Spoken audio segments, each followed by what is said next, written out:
Hi everybody, this is Keep Austin Gardening and we are cooking with microgreens. Today I'm going to show you how to make a savory salad with some of my favorite ingredients, also including microgreens. So the first thing I'm going to do is prep my ingredients. I'm julienning all of my chicken and also my purple onions, or red onions as they call them. I like to get everything prepped and ready to go, so that way all I have to do is start building my salads.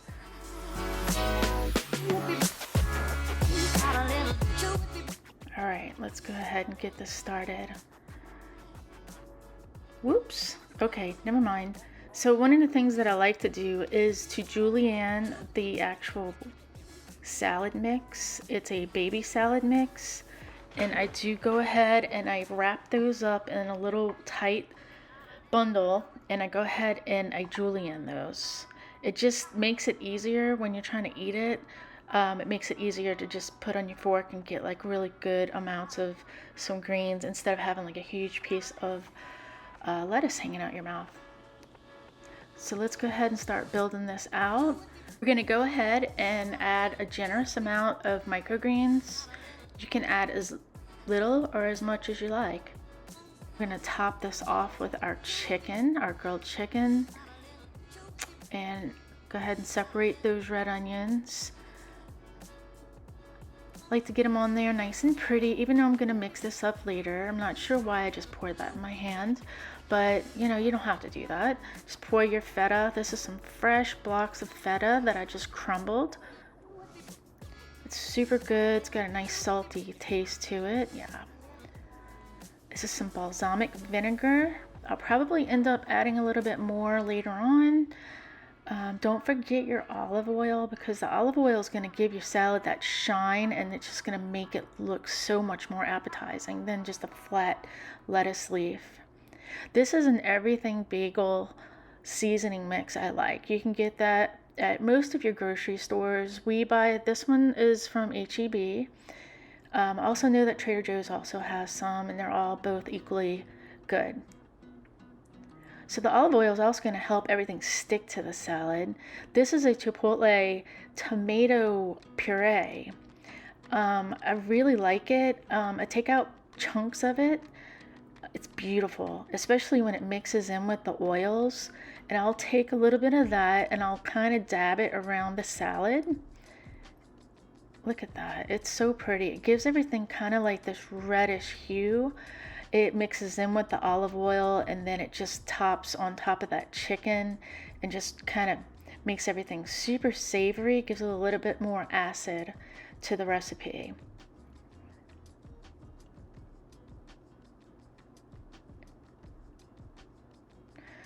Sometimes I don't even know what I'm doing, and it just comes to me, and I have to sit there and sort of think about what I'm going to do next.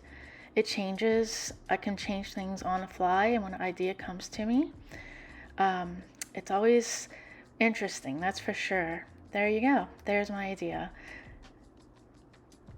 Okay.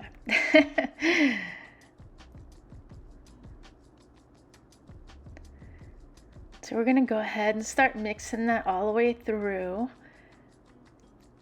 I'm sure there's an easier way to do this, maybe a bigger bowl, or if you like, you know, some people like to shake their salads around, and I don't like to do that because I don't want to bruise my lettuce heads or my lettuce or my microgreens. I like to keep everything as fresh as possible. So I'm just going to give it a nice gentle, you know, swish around. I actually swish my salads around the entire time I'm eating them. Let me know down in the comments if this is something that you do. I just continuously mix. I don't know if it's just a habit or what, but it just makes me feel that's what eating a salad's all about. Just mixing up some really good ingredients, some fresh ingredients, and enjoying it. So this is what it's looking like right now. It looks pretty good. Just make sure this is a broccoli and kale radish micro market mix. Oops, sorry, I had to go sneeze. My husband is dehydrating some habanero peppers, and yeah, so I'm back. Oh, nope, not yet. It was pretty rough in there for a little while. We had to open the windows and put the fans on because the peppers were just taken over. He was obviously unaffected, but I was having a little attack there. So, all right, so here we go. Fumbling with the cameras, and there's our salad. Now please stay with me. I'm gonna go ahead and go through this one more time real quick just for fun. Here's me wrapping up my salad greens that I told you. This is how I like to julienne them. I like the smaller pieces of lettuce, more of like a chopped salad. I'm gonna top them off, of course, with the microgreens, broccoli, kale, and radish for this one. You can use anything you like. And there's our grilled chicken, our red onion, and our feta. Optional to pour it in your hand, but I think you should just pour it in your plate. And I'm pretty proud of that, obviously. And my balsamic. And make sure you shake up your balsamic because it can get really bottom heavy. Things will settle. So you want to get all that shaken up nicely. And be generous because it's delicious. It hits that feta and that chicken and absorbs in. Don't forget the olive oil because that's going to give it a little bit more shine, a little bit more freshness. Our everything bagel seasoning, which has your sea salt, garlic, sesame, it has all the spices that are just going to make this super savory. Our chipotle spread.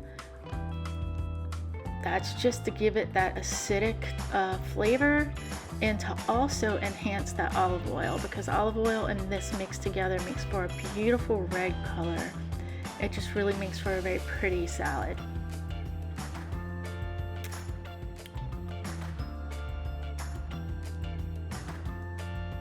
So give it a good mix. Make sure it's all coated and pretty. This kind of gives you some time to think about if there's anything else you'd like to add.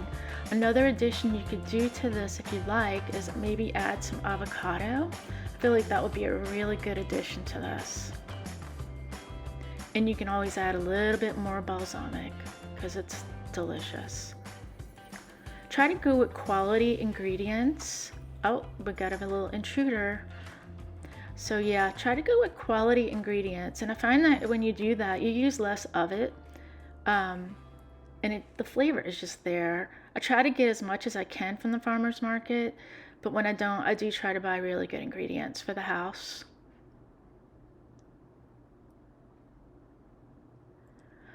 So again, the microgreen mix is broccoli, kale, and radish, fresh from the farmer's market. This is the one that we sell, but if you could support any of your local farmers, that's always the best option.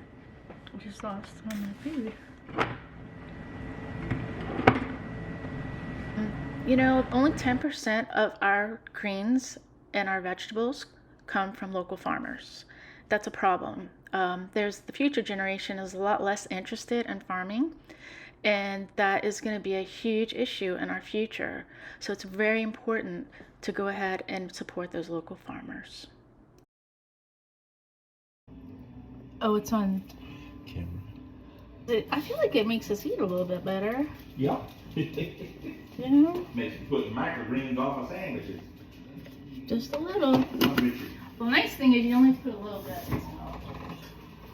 And I don't think it really needs just so much. Tell me you're not videoing? Oh my God, you are. Oh shit.